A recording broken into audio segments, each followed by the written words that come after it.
Ესალმებით ქობულეთიდან ეს არის კირპიჩის დასახლება. ეს რკინიგზა მიდის აქეთ ბათუმისკენ, აი აქეთ კი აღმოსავლეთ საქართველოსკენ და მე ახლა შევალ აი ამ პატარა დასახლებაში და ვნახოთ რამდენად საინტერესო იქნება.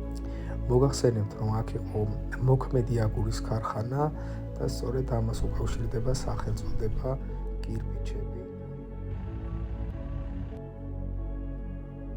ვაგრძელებთ ბლოგს კირპიჩის დასახლებაში.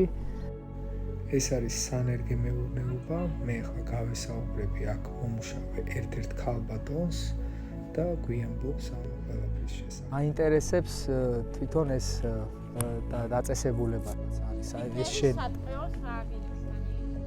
ხელმწიფოა, კერძო არა. სასაყიდად არა. ფაქტიურად არ იყიდება. ძალიან კარგი. გზებიც ახლა ეს ფიჭვია, ეს უფრო დეკორატიული. ფიჭვებია, ხო? ევკალიპტი. ეს არის სწორედ ის ადგილი, სადაც გამოყავთ სხვადასხვა ჯიშის მცენარეები.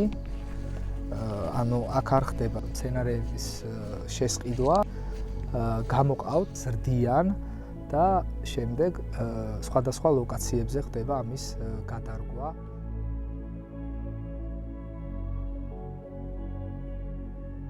მოკლედ, ეს არის სანერგეებში გახარებული ნერგები, ფიჭვების ნერგები. ნახეთ რა ლამაზია. მე ახლა შევეცდები გადავიღო შემოგარენიც.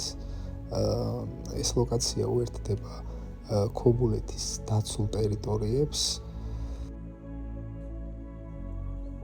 და გაჩვენებთ თუ რა სილამაზეა შემოგარენშიც.